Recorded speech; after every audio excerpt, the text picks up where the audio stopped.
right, so we've got Kevin Hoffman with us.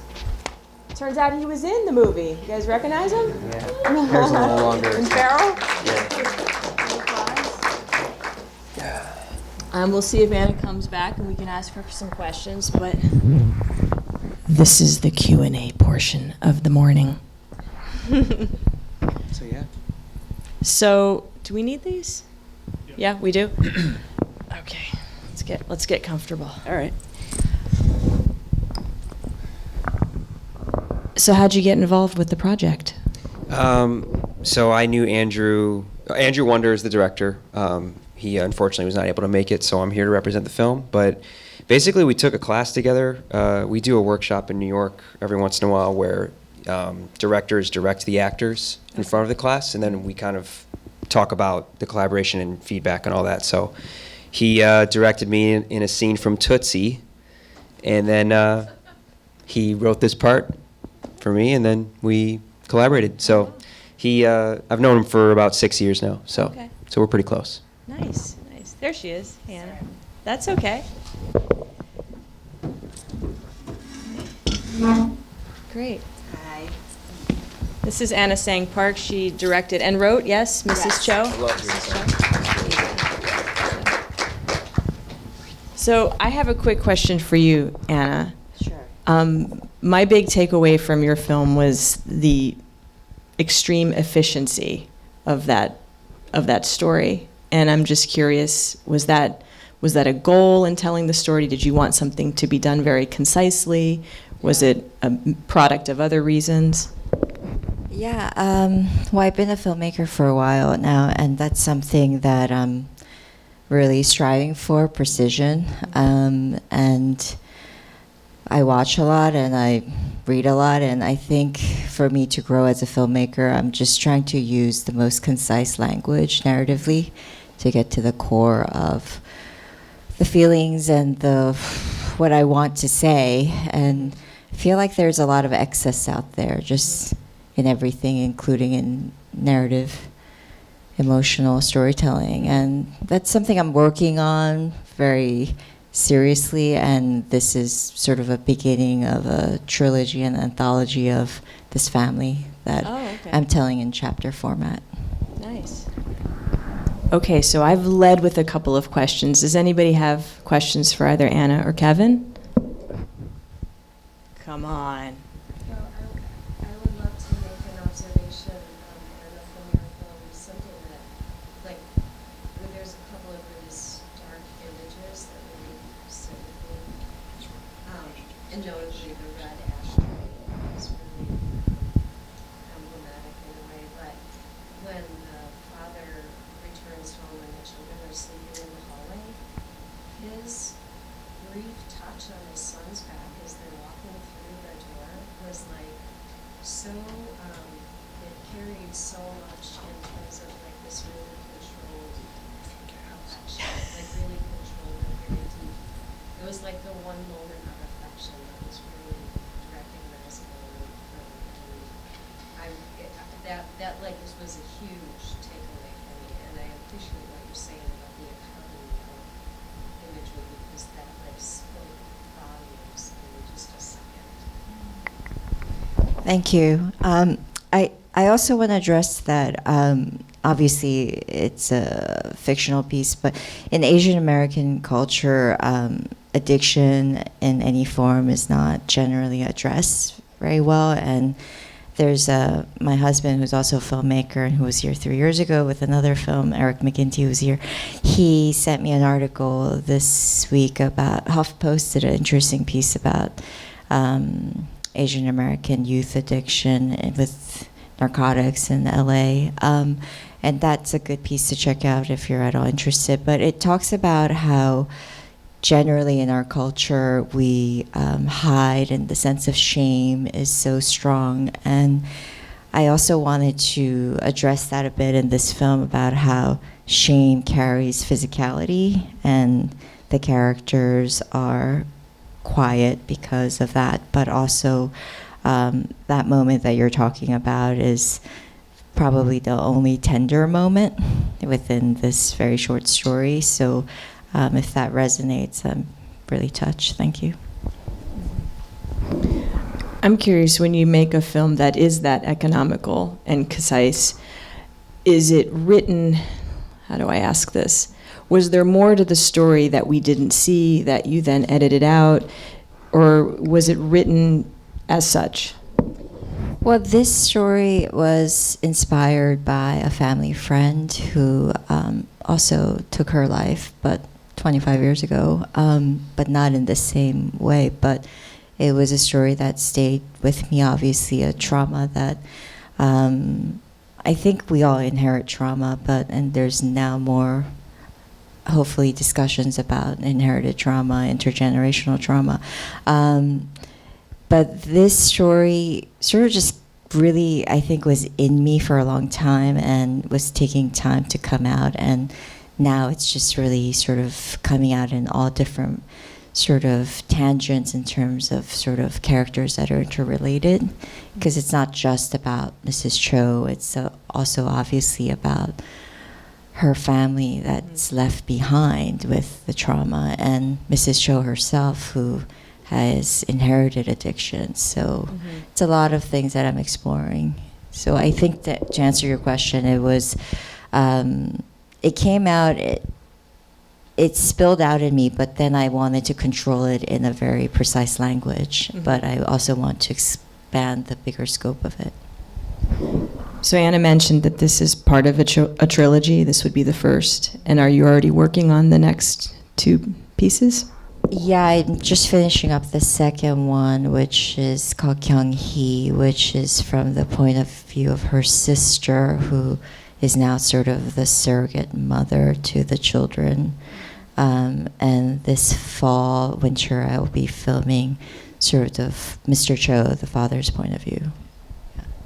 Well, that's exciting. Congratulations. Question for you, Kevin. You said that the director, Andrew, wrote the part for you.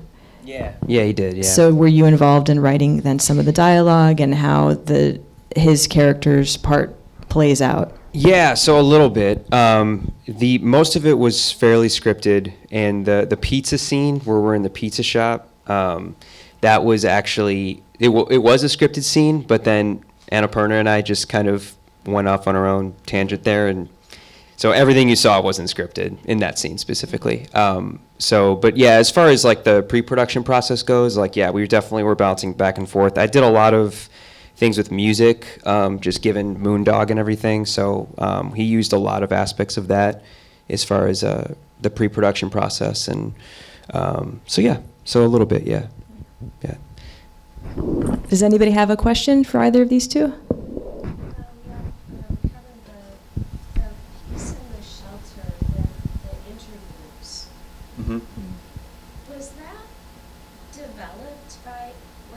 developed by Andrew? Is that an actual sort of process in Shelter? It was so powerful. So the question is about the scenes of the interviews, if that really happens, and how that came to be in the film. Right, yeah, so it's a really good question. As far as, I don't want to put too much commentary on it, but as far as kind of what's maybe perceived from that, it's definitely a little bit plays on maybe some different missions out there that may do that kind of process. As far as the writing goes, there were 3 writers involved for that very reason.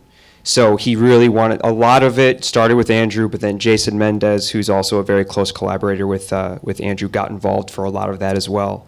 So as far as like factually, if those exist, I'm sure absolutely in some places, but I'm sure in other places there aren't. So I was not there myself for that specific day of shooting, but I did talk with Andrew a lot about that process and kind of how that went through. He definitely had a representative there who kind of had some background in that space. So yeah, it's it's kind of a loaded answer and a loaded question, but I'll just say that he was extremely sensitive to that process, because the last thing we want is to misrepresent something and to take advantage of a very vulnerable position, especially with dealing with this kind of a vulnerable story. So yeah, I hope that answers the question a little bit, but yeah. Anyone else? Yep. I have a question for Anna. Okay. It's very inspiring to see, like, with very minimal language and very little dialogue in the film, but the silence and everything really carries a lot of weight.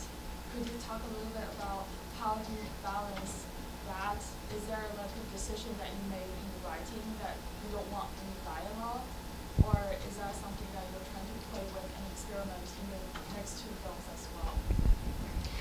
Yeah, that's a good question. I did write this script with no dialogue as objective, and I was just talking to a friend of mine who's a dancer, choreographer, filmmaker who also makes a lot of non-dialogue film, and she was asking me what the process was in writing that particular script, and I told her that the way I wrote each scene was sort of with an action or active. What is the action for each scene, like, and I don't mean just physical action, also like the emotional active part. So if you sort of break down the physical beats and the emotional beats, almost treating it like a movement film, that was the discipline I used for that particular story. For the short film that I'm finishing now for Kyunghee, I did use that technique, but there is a little bit more. This one has absolutely no dialogue. That one does have a bit of dialogue. But the last piece that I'll be filming in the fall is also going to be very minimal dialogue. I am interested in minimal dialogue stories, and I've talked about it in the past in an interview where I think it's my immigrant background. I came here when I was 8. My first language is Korean, and I like cinema that transcends language, and I like stories that aren't restricted by language. And I think right now at the phase of filmmaking where I am, I also want to use body and the physicality of just human species in cinematic form as much as possible. I don't know if that answers your question, but. Yep. I just have a brief question because I think we're all here for the story behind the story. And so, Kevin, I'm wondering if you can speak to what inspired Andrew to make this film. If he had a personal connection. Yeah, for sure. So the question was just talking a little bit about the story behind the story and what maybe inspired Andrew. So Andrew does a lot of advocacy work. He has a foundation called One More Day that focuses not so much on homelessness, but a little bit more on like gun violence, especially in schools. But as far as and then he also does a lot of advocacy work for the homeless as well. So there's that element to it. But as far as, I think one of the biggest things in the film is obviously the location with it being underground. So he actually did it was about 6 years ago, I want to say, a short film called Undercity that basically is like a exploration of pretty much all the locations that were shot. All of that was shot underground. That was all real. They went down there, they shot everything there.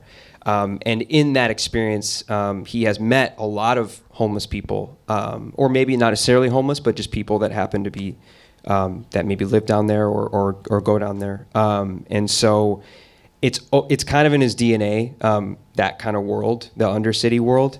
And so I know that he's been wanting to do a narrative film that encapsulates that.